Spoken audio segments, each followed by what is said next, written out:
Seahawks fans, wherever you may be.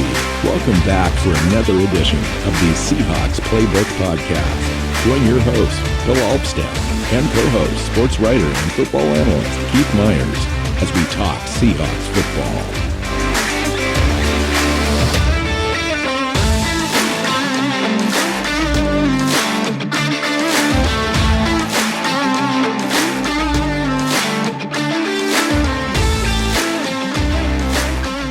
Hey Seahawks fans, welcome back to another edition of the Seahawks Playbook podcast. I'm your host, Bill Alvstad, sitting down with co-host Keith Myers. Fun show today, Keith. We're going to do a 7-round mock draft, early look at the mock draft stuff, but we'll talk a lot about draft strategy, where the Seahawks currently are in the playoff hunt, what picks they've got via Denver that will impact the way that we look at the offseason, all of it in this show. So let's have some fun. Welcome in. Yeah, this will be a great show. What's weird is we're talking playoffs. We're looking at the Seahawks as, they're now tied for first place in the division. And they've got some work to do to hold on to that spot. But a wild card berth at worst is, seems like very extremely likely. And yet we're also looking at a top 5 draft pick because of Denver being terrible. So it's an interesting look at this draft, and it's not very often that a team that's going to be in the playoff has a top 5 pick and a top 40 pick coming from that same team as well. Yeah, adding to our ammunition that we've already got. Seahawks are currently drafting 21st overall in the draft, but Denver's at 5. Then they're at 35. And then the Seahawks follow up with 51. And so there's 4 picks in the top 50. And you add that 5th pick in the top 100 at 86. It's going to be a fun 3 rounds in this draft. And if, depending on the way that it shakes out, obviously John Schneider likes to accumulate draft capital as well. And depending on what happens in the offseason, we could end up trading back or acquiring another pick in the offseason. So fun stuff. All right. So the way that we do this is that we both have already drafted using the mock draft simulator, and we came in independently until just now. I haven't seen Keith's picks, nor he has seen mine. We did talk about our first pick overall, though, because I think we were just excited to talk about it early on. But otherwise, we don't really kind of know what each other's strategy was, what happened during the mock. But it should be a fun show. So let's talk about it. Yeah. So let's go ahead and jump in. Strategy-wise, with the first 5 picks, like you've got 5 picks in the top 85. Any player you're picking in that range, you're looking for a starter. At the top of the draft, you're looking for a star. And then, later in that, you're still looking for a starter, someone that's super dependable, someone that's, going to be a franchise piece for a while. And to get 5 of those in one draft is kind of unheard of. But then again, we're coming off a draft where the Seahawks got 6 starters. So it makes for an interesting draft in all of this. But I looked at the Seahawks team, and I looked at the way the draft fell, and in a top 5 pick, you've either got to go quarterback, or you've got to go, if you're Seattle, you got to go a complete game wrecker on the defensive line. Yeah. Well, let me stop you there, and let me ask you this about strategy wise, like where are the strengths at the top of the draft, Keith, in your opinion, and do they match up with Seattle's needs? There's a lot of wide receivers at the top of the draft, which Seattle could use one, but doesn't need to go that route. They're not weapon deprived the way some teams are. There's also defensive linemen and quarterbacks. I mean, that's kind of the typical of the top. Oh, and corner. Corner is another strength in this draft. So, and again, with corner, Seattle got 2 starters in the draft last year. They're pretty set at this at corner as far as their top 3. Could they use more? Of course, you can always use more cornerbacks that can play. But it's not an area of like need where you're looking like, oh, we've got to get, that like superstar there, because they've got one. They've got Trequan. Yeah, I agree. I think, the strength obviously, and we've talked about it, and the entire industry have talked about it as far as the quarterbacks in this draft. Now, the expectation levels were set pretty high heading into the college season. Since then has moderated a little bit.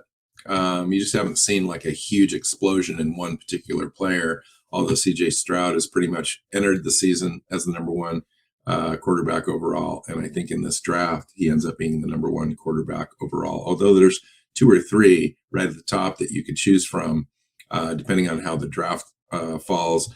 On the defensive side, you've got some defensive linemen. You talked about some game wreckers. Will Anderson sitting up there at defensive end, who's making a tremendous impact, had even a larger impact last year, yet facing a lot of double teams this year. Jalen Carter is another name that I think Seahawks fans should familiarize themselves, especially if Denver retains that top 5 pick. He could definitely be in play as a defensive tackle that can penetrate the pocket and disrupt timing and get some sacks from the interior.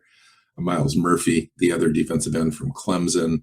Breesy, another defensive lineman that has some injury concerns, but is a pocket penetrator as well. So a lot of talent at the top. And then it kind of levels out after that. I think after picks, say, 10 to 15, picks 15 through 35 or 40 seem to have similar value to me. But let's get into it, Keith. Why don't you open this thing up? Let me know what your first pick is. We already know together what it is, but I'll let you talk about it first. So, like I said, we had that choice. Was it quarterback? Was it going to be, defensive lineman? And I looked at this team and I thought that the defensive lineman is going to make a huge impact. And I like the idea that they've got Geno right now. And I thought that the way this draft was unfolding, there are some guys that were thought to be, top 5 quarterbacks that are going to fall a little bit, that maybe they could get one of them later.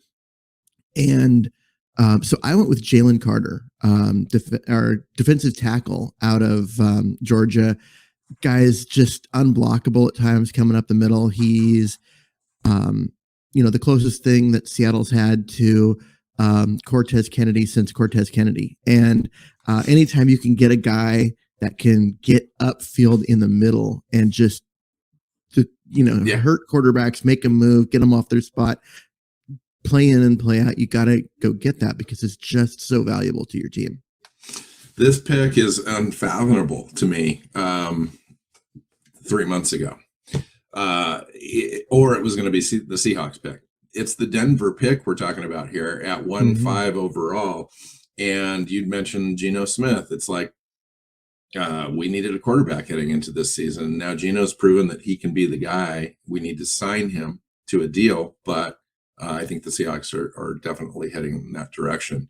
And so it doesn't make quarterback the priority that it was just a short time ago. It does give us some options now. You mentioned quarterbacks available at this tier, but there are some available in a second tier as well as later on in the draft that still have pretty decent value. And so I did the same thing. You mentioned Game Wrecker. This is it. This is my guy that I've been looking at for like 2 years in drafts for the Seahawks and just haven't been able to find it. But here we are sitting at 1-5 overall, and Jalen Carter's the guy. Defensive tackle, 6'3", 310 pounds, runs a 4.9 40. He's the most athletic, disruptive defensive tackle in college football. And Seattle, if they could get him, this has got to be the pick. And if he's off the board, I mean, things happen. He's up there at the top. He's got great value. Will Anderson's up there. You're talking about the quarterback, CJ Stroud, Bryce Young, Miles Murphy, the Ringo, the corner is sitting out there. So, but if it fell this way, Jalen Carter would be an excellent pick for the Seahawks. Who else would you consider in this spot if Jalen Carter was gone and maybe Will Anderson was gone? They just had a run on defensive players in this at the top. So if they have a run on defensive players at the top, does that mean that CJ Stroud is available? let's say CJ Stroud is available. Does Seattle try to trade out of that pick, or do they take him as the future of the franchise? Here's the thing. If he's available, that means that other teams have tried to trade down and get him a massive amount of picks because someone was going to come up and get their quarterback and couldn't find a taker, someone that was willing to just, trade away tons of future draft capital, like the 49ers did, where they gave up 3 first-round picks for Trey Lance. If Stroud is available at 5, that means no one's trying to do that right now. Like that no one's seeing that big of a need. And so you may be able to trade out of that pick and get some draft capital, but you may not get what you think you want because of just right the situation. I think if you're sitting at 5 and you don't have somebody offering you, everything to come up and get CJ Stroud, you take CJ Stroud and you worry about the problem down the road. Because he is a franchise quarterback. He's what he does with his legs, what he does with his arm. He gets the ball downfield, like deep downfield with accuracy. He's everything you want in a quarterback. He's the closest, thing. I don't want to say that any quarterback's a sure thing, but it's hard to see him not being extremely successful at the next level. And yeah, I know you've got Geno, but he's not under contract. He's going to get it really expensive. So maybe you turn the page and you develop yourself a rookie, and bring Geno back as a bridge for one more year, or see what happens with that, because now you don't have to pay him as much. Well, the Geno Smith thing is really going to dictate terms on this quite a bit, and they're going to have that solved prior to the draft. And so that'll be the interesting thing: is will they pay Geno and draft a quarterback really high? That could cause some issues, but it's better to bank on a sure thing and allow him to develop behind Geno. Maybe you can figure out a way to structure that contract so you can get out from under Geno within the first 2 years. And it would make it easier to draft a quarterback here. There are other players. Figure out a way that make Geno Smith tradable. So if they do get a guy like Stroud, they can go, okay, who didn't get their quarterback that's desperate for a one, like maybe the Jets, and package Geno at some point and send him over there to be their quarterback. So, which would be funny if he went back to the Jets, given how much they just tried to destroy his career at the beginning. I would find that completely the only ironic. The only other thing, so if there's a run on defensive players, and Breesie's sitting there, the Clemson defensive lineman, you may end up reaching for a guy like that. You talked about wide receiver. That's where you still have high first round value there at wide receiver, a playmaker. The other one is corner. A guy like Keely Ringo is projected to go in the top 10 as well. You've got an offensive tackle in Skoronski, which we do not need. And so Seahawks may end up having to reach here if the defensive tackles go. So if Denver ends up picking like 7, 8, 9, this strategy completely changes, and we end up, I think going best player available because of that. But Jalen Carter's our pick here, and we can talk about this further down the road when it makes more sense. But it is an interesting strategy. I mean, it's going to be, as much as that pick is coveted that you want, it really does force you to come to terms with your roster and strategy, because this pick kind of dictates the way the rest of the draft falls. Yeah. So the Seahawks now currently sit at 21 for their native first round pick. What do you have going on there? Because if they get Carter at 5, now you're sitting 16 picks later, still in the first round. Who do you have them taking? Yeah, I had them interesting player that I think is probably going to go either top 10 or top 15 overall is cornerback Joey Porter Jr. out of Penn State, 6'2", 200 pounds. He's a little older of a prospect. He'll be 23 by the time the training camp rolls around, just turned 23, but he runs a 4.47, has fluidity, the speed, the quick feet that you like, the guy that's able to high point the ball, a playmaker. He's a playmaker. He's the best corner in college football right now, I think, or one of the top two. And he was sitting there at 21, and I went best player available. I didn't intend to take a cornerback at this point, but it was either him or Robinson, the running back out of Texas, which I think is a high value too. This guy is supposed to be ranked top 15, top 10, possibly talent wise, positional value wise. It sucks for him. Yeah. But he's sitting there at 21, and you go, I don't know. And you've got people that might pick up the phone and call you on something like that. Also, there's some linebackers there that look enticing, but like linebacker at 21 is really hard when you've got other choices later on in the draft. And I wanted to get positional value here. Man, running back in 21 is not positional value when you've got Ken Walker. Do you need a backup running back? Do you need a second one? Yes, because you've seen what happens. There's some good ones available. But you don't go first round pick when you've already got your star sitting there. So in that same spot, I kind of had the same situation where I had a player that I think of as a top 12 pick sitting there at 21. And I was like, done, click. And there wasn't a lot of second thought about it. And it was wide receiver Quentin Johnson out of TCU. He's 6'4", runs a 4.4. He's basically DK Metcalf again. And how can you not have, if you have a chance for two of those guys, one of them's dominant enough. Now you get a second one. And he's a true X receiver, a guy that can do anything. Surprisingly good route runner for someone who's 6'4". And honestly, he's probably the second best wide receiver available behind Addison out of USC. And so I just saw that. Is it a need? No, but he's the best player sitting there, and you got to go for it if a player that good falls you at 21.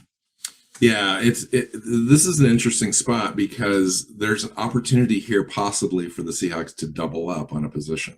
If they go defensive lineman at 1.5, there are a couple defensive linemen here that could be available, in like Nolan Smith, the defensive end out of Georgia. You've got Tyree Wilson, the defensive lineman out of Texas Tech. And so it'll be interesting to see if they would do something like that. There's some corners in this range. Other than Joey Porter, I expect Joey Porter to be completely honest, off the board by this pick. And the corners in that range, we're talking like Christian Gonzalez out of Oregon or Clark Phillips III out of Utah.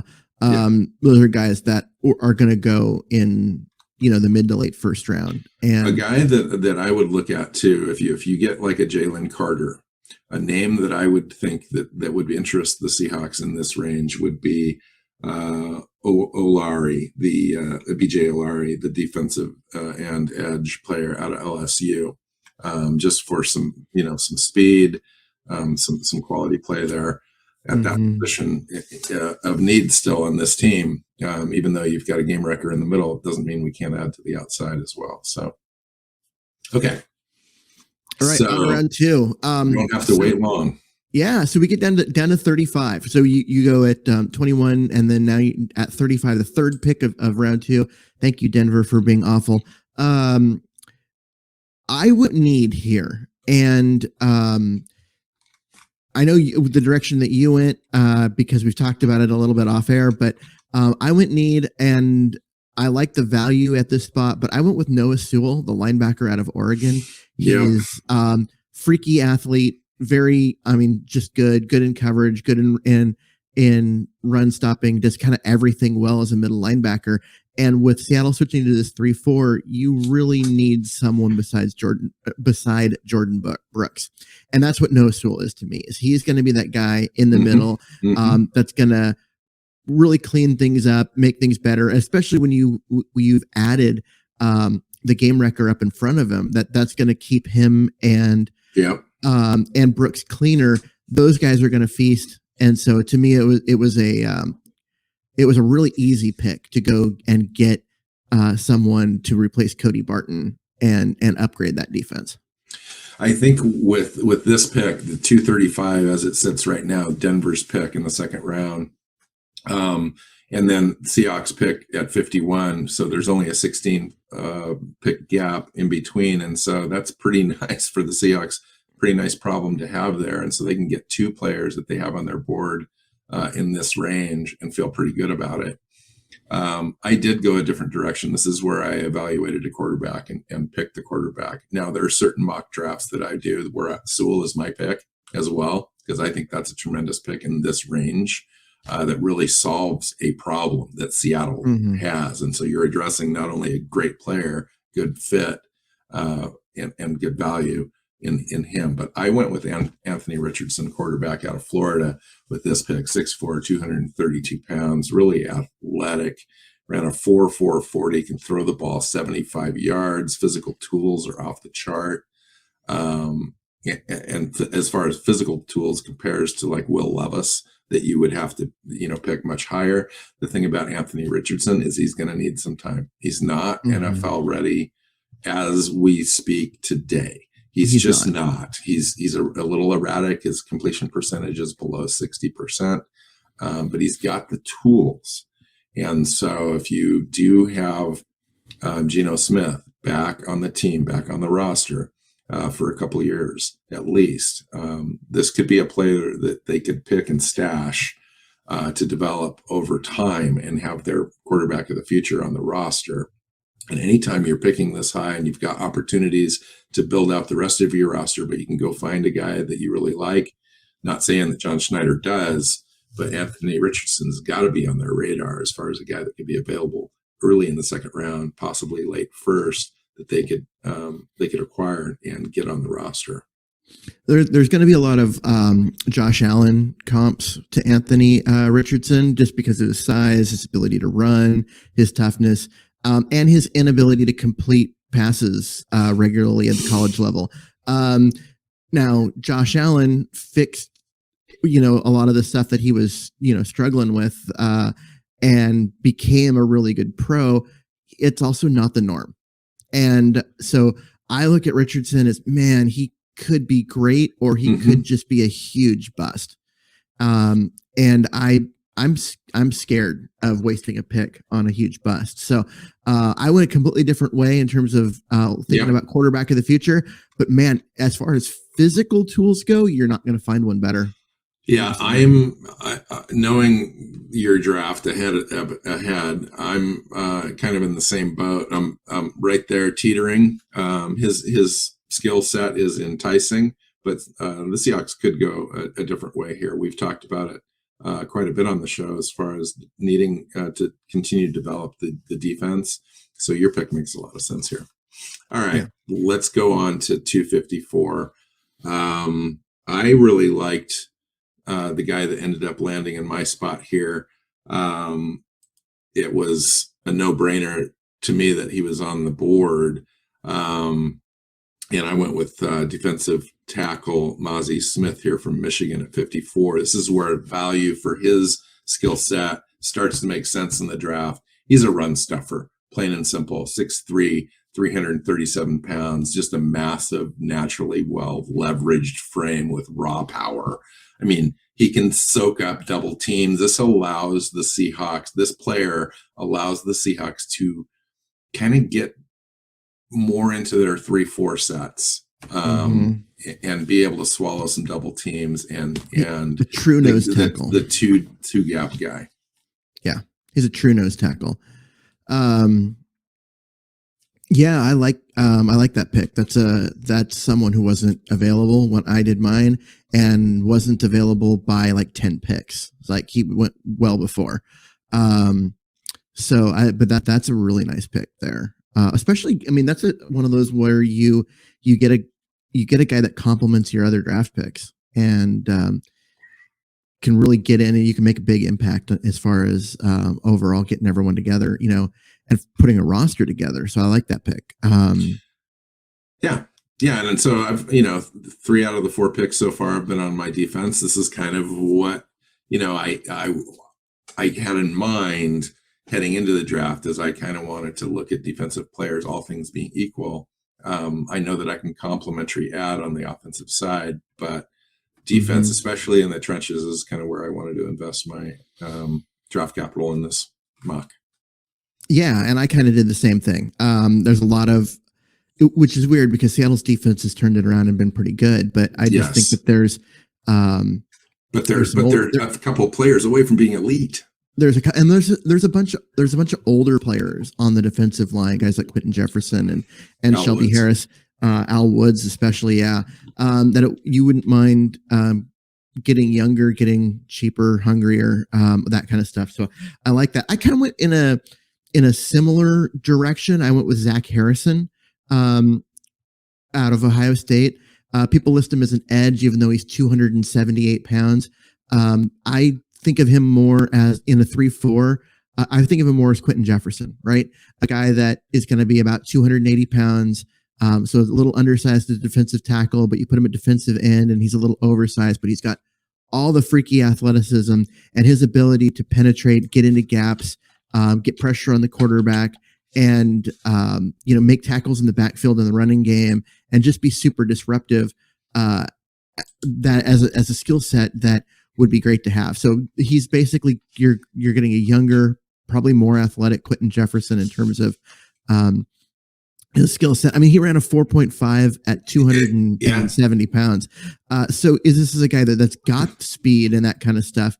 But he can get around the edge, he can bull rush, and he can just dart into gaps and make plays. And I just think that you can't have enough super athletic defensive linemen who can get after a quarterback. So I love this pick. Like, this is my favorite. I think my favorite pick, other than the Jalen Carter, obviously, but this guy comes with a different skill set than Jalen Carter. But he can be used. He can drop down and in the middle on certain plays and so forth. But this guy's athletic enough to play on the edge, set the edge, rotate in with Shelby Harris, at this point as well. But that I've got him down as a 4.41 40 at 272 pounds, 6'6". Keith, check this out. Dude has an 87-inch wingspan. I know. I was reading that. Like, absurd. I'm looking at all of this stuff, and I'm like, how is he sitting down here at this spot? This is a guy that you look at all these measurables and some of his production and everything, and you're like, this is a guy that people would think of as a top 10 pick. So why is he not viewed that way? And I could not find, I mean, is there like stuff in his past or whatever? I could not find like an injury history that was bad or anything else that made me think why this guy isn't the one thing isn't higher. The rub that he's got is in between the ears, is that he's has questionable dedication to football and those sorts of things in the background, where he doesn't completely play to his perceived skill set. So he's, Bruce Feldman's freak list, all that kind of stuff, but his production is a little under where you'd think he'd be. And then, he plays a little bit upright. He needs to kind of play more to his leverage and strength, build some core, all that kind of stuff, blah, blah, blah, blah, blah. Nonetheless, he's got the skill set and the frame and right. And he's an Ohio State guy, so he's got good coaching. He comes in and ready to contribute, and then you kind of build him, mold him, let our defensive staff get a hold of him, and you end up with a great player. So I love it. I love that pick. All right. I think we did something similar on this next pick, Keith. Go ahead. So after Harrison, you got it down at 86. So now we're at Seattle's third round pick.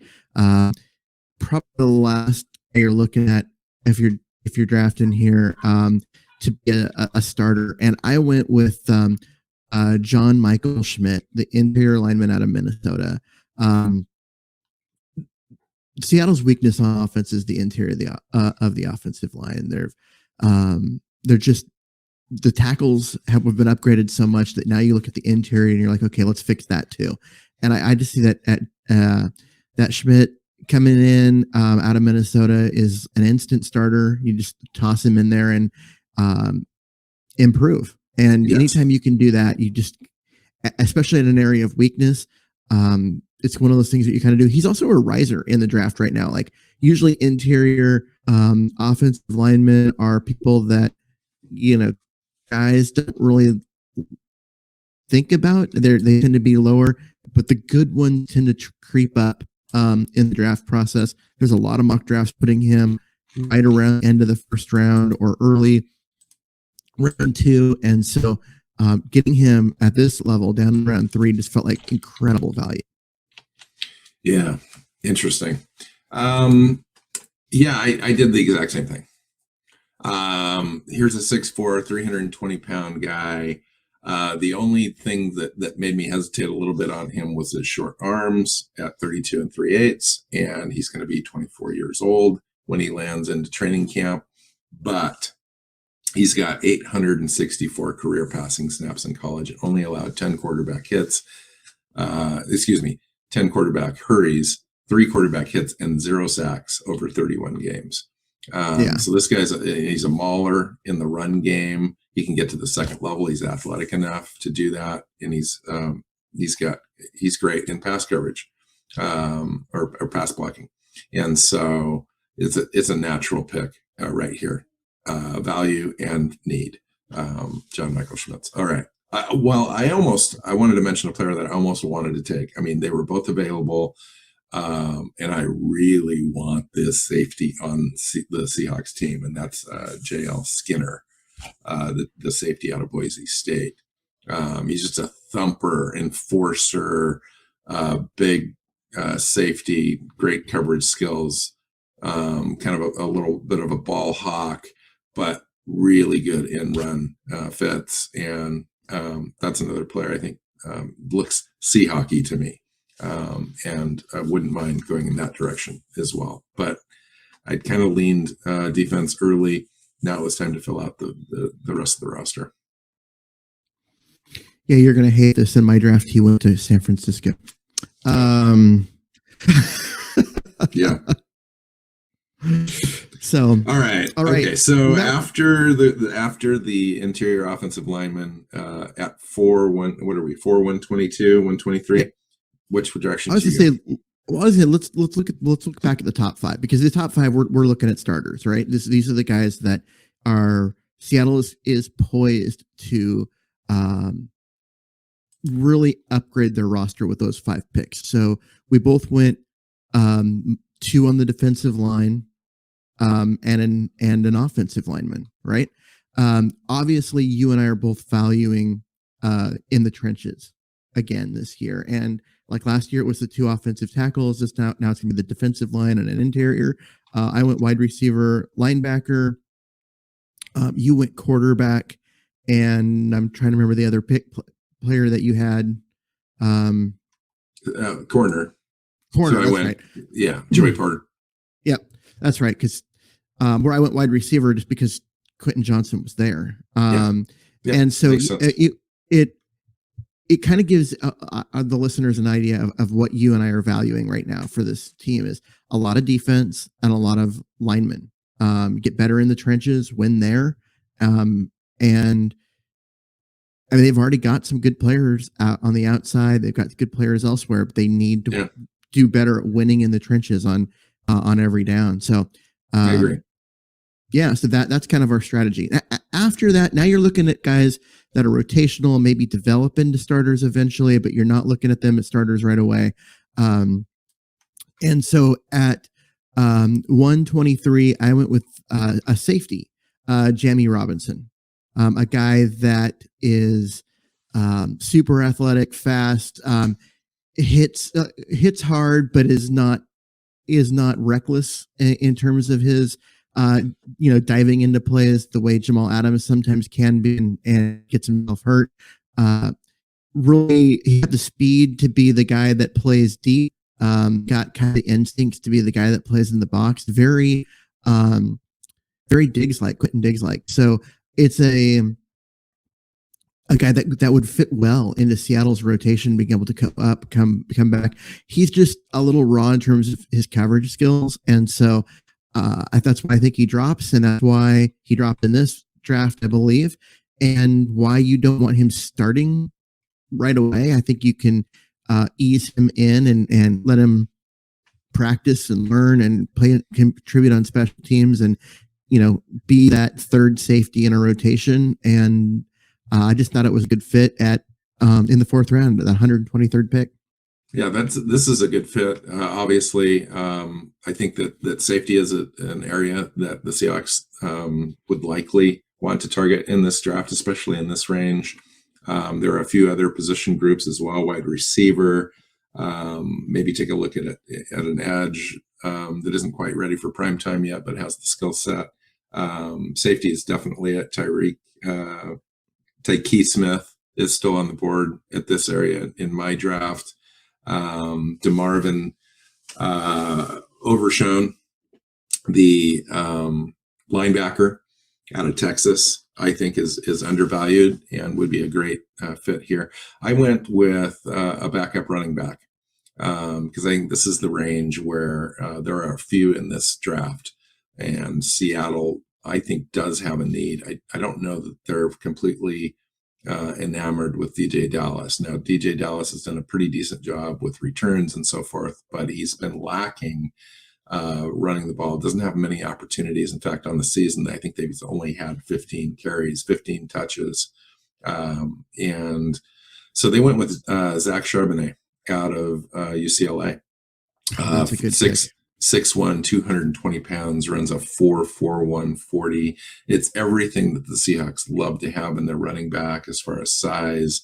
Yards per carry is 5.9 as a junior, but as a senior, with 270 carries so far, he's got a 7.5 yards per carry average, 13 touchdowns. Great rusher, combination of size, strength, and speed, especially that breakaway speed once he gets out in space. I just think this is a great tandem to have, a really decent running back that could come in and start for you if he needed to. Puts a nice complement to Walker. And since we've got the extra picks in this draft, it affords us the opportunity to solidify that position. Oh, yeah.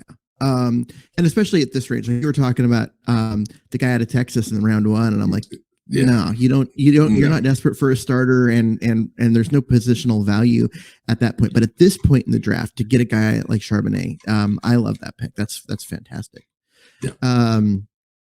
Okay. After that, this is I've been waiting to talk about this pick for a while. At 140, I have the Seahawks taking a local guy, Michael Penix Jr. out of Washington. Mm-hmm.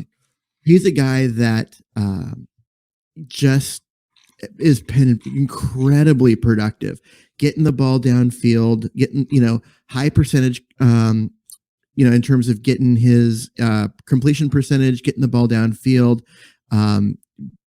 Been just what I don't know, like what hasn't he done this year with Washington? I mean, the game he had against Oregon was just incredible, and that was against a pretty good team and a team with a corner that's going to go 100 picks ahead of him, and he just ate them alive. And it's just great. I mean, 67% completion percentage, 25 touchdowns, 6 interceptions. Like, the guy's just been good. He's taken he's really developed this year. Really, taken a team that was genuinely awful a year ago and turned them into an elite offense. I think they're the best passing offense statistically in the country.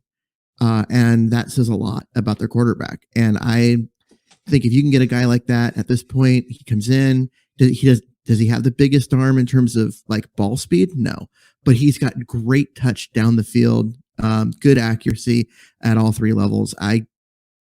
To me, this is a fun pick. You bring him in, you see if he develops. Very similar to what Washington once did with Kirk Cousins, and got a lot out of that player, and then eventually traded him. I guess they lost him in free agency, but should have traded him and gotten a bunch of assets out of him. And if Geno Smith goes back to being what he was in the past, or gets hurt, you've got a guy that you think can come in and carry the team. So I like Penix Jr. I like him more than the draft pundits do at this point, I do think he rises and isn't available at this spot. I agree. I was just going to say that, Keith. I think at this point in the draft, this is kind of a no-brainer. You take him, and I would expect this is one of those players in a quarterback class that will be a riser in this, and probably end up going in no later than the top of the third round. I really think that he's probably in the 75 range at the latest, I think, in this draft. Another player to consider in a similar range is Jaron Hall out of BYU, but I like Penix a lot better. He's got better size. He's a younger prospect. And I wanted to talk to you just for a minute about strategy, because you went deep into this draft not knowing if a quarterback would even be available before you selected one. And I wanted to talk to you about your confidence in Geno Smith and the direction the team is likely to go in this draft. Is this a real draft strategy that the Seahawks might deploy here? I think so, because you look at that very first pick. You either take Jalen Carter or you take a CJ Stroud, Will Levis type guy. Right. If you don't take a quarterback at 1-5, I don't think you take a quarter. I mean, you have that Richardson fell to them in the second round. And I like that value. If you're going to pick him, you want him to be second or third round guy, because he's such a developmental prospect. But other than that, if you don't take a quarterback at 1-5, I think you wait and you look for value with a guy like Penix Jr. Later in the draft in round 3 or round 4, and go that route, because it's you either have Geno Smith locked up for 2 or 3 years and you can slow play this a little bit, or you don't. And if you don't, you go get CJ Stroud or Bryce Young or one of those guys at the top of the draft. Yeah, I agree. It's the way that the draft falls too. It's like, you're right. Now you could drop back a little bit with 1-5. We didn't do any trades in this mock, but there is an opportunity. There's a tremendous amount of value if you do have trade partners available.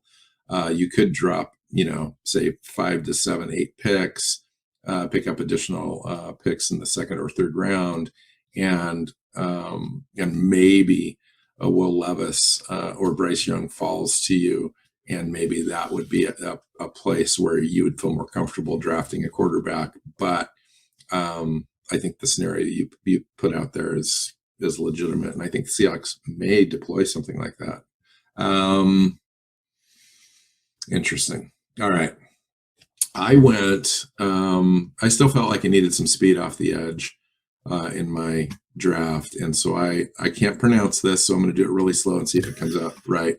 I picked the edge out of Northwestern, Adetomiwa Adebawore, the 6'2", 280-pound defensive edge out of Northwestern, runs a 4.5 940. Bruce Feldman's freak list, ranked number 30 overall, 30 reps, got 225, 4.05 shuttle, 6.93 cone, 37.5-inch vertical. Wait, 6.93 cone at 280 pounds? Yeah. That is wide receiver level. Yeah, he's got some serious agility. That is crazy. In all of the his things, agile is the word that keeps coming up over and over again. Very agile, but strong. Looks the part. Long, athletic build. He's got the burst. He's a burner. I mean, he's going to be an edge burner. That's faster than DK Metcalf's 3 cone, and he's doing it at 280 pounds. Yeah, the rub on him is 6'2". You kind of want a guy like that to be 6'4" or so, but he does have an 81-inch wingspan. Yeah, tell that to Aaron Donald, who's 6'1". Right. So the best defensive tackle in a generation is 6'1". That's the reason why he wasn't the first overall pick. He was the 15th. Was everyone was he's only 6'1". Yeah, sure. Yeah. This guy is going to be another riser, I think, at 5/159 or whatever, wherever this pick, 5/157. I think he's going to be a guy that goes earlier. But at this point in the draft, I was adding potential, and he had it written all over him. Oh, yeah. All right, so let's get through these last couple picks. We're running a little long already, and I think at this point in the draft, we're down looking at guys that most people have never heard of. So with my next pick, I went with. So we're talking at that 157. I went with Riley Moss, cornerback out of Iowa. This is a guy who is another one of Bruce Feldman's freak list. He's 6'1", 193. Arms are what's going to make him drop because he's only 30 and 5/8 inch arms despite the height. But he's got speed. He's got super good feet, good hips. His ability to be super sticky in coverage is it's just written all over him. And he's a guy that is going to be good on the boundary, but he's quick enough to move up and play in the slot. He's got he's got long career written on him, except for his short arms. So I think that you look at a guy like that at this point in the draft, and Seattle has shown that they're not afraid to go with shorter armed guys with, guys like DJ Reed, who is now having a great year with the Jets, but he played the last 2 years in Seattle and that kind of stuff. So he's kind of in that mold. And super sticky. And I just think that he's going to be a great fit. So I went there. Nice. Yeah. I, don't have any picks after this. And so I kind of wanted to just go with best player available with some upside, maybe some special teams right away that could come in and maybe stick on your roster. There's not going to be a lot of roster spots available, especially for guys that are picked at this level. And maybe this guy could get on. And I went with a local kid, Rome and Ndunze out of Washington, the 6'3", 201 pound wide receiver. And he's got 41 catches, 415 yards, 3 touchdowns in 2021, but through 7 games in 22, he has 57, 56, and 6. Agility, control, and route runner. He's just got overall excellent size and length, and just needs a little bit of time. He's a red shirt sophomore, so there's no guarantee that he's going to declare for this draft, especially given the idea that he would come in this range in the draft. He may decide to stick around for another year and raise his draft stock up, but you just never know. But if he's out there, this would be a guy that I think that I would get excited about. Yeah, I mean, he's a kind of more of a developmental prospect guy, but he's young. I would be surprised if he comes out if the people are telling him that this is where he's going to be. He would go back for another year, come out as a second round pick, and I think that would better suit him. But if he does declare and Seattle gets him, I'd love that. That's a good pick. For my last pick, I kind of doubled up at position. So back at the 51st pick overall, I went with Zach Harrison out of Ohio State. This one I went with Keon White, defensive lineman out of Georgia Tech. Very similar guy. 286 pounds, but played defensive end. Has some of the movement skills to think that he might be a linebacker, but at 286 pounds, you're looking at him more as a 3-4 defensive end, a guy that can get upfield, disrupt, things, set the edge, do Quentin Jefferson, Shelby Harris things. And if you can get a guy this late that has those talents, those abilities, that I think it's a nice guy to have in the rotation. I don't think he'll come in and make a massive impact right at the beginning, but he's got some potential to grow and develop, or if there's injury and you need him to, he can. I think I look at he's got a spin move, which is really fun to watch. So he's a guy that can really do some things and get after quarterbacks and that kind of stuff. It's just a matter for him of doing a little bit better with play recognition and not rushing a quarterback when the running back's got the ball type of thing. And other than that, looks like a guy that's going to have a long career. So, and to get him this late looked like a good plus for me. Awesome. Great way to finish. I think we both did something I think we both would like to do and the Seahawks would like to do.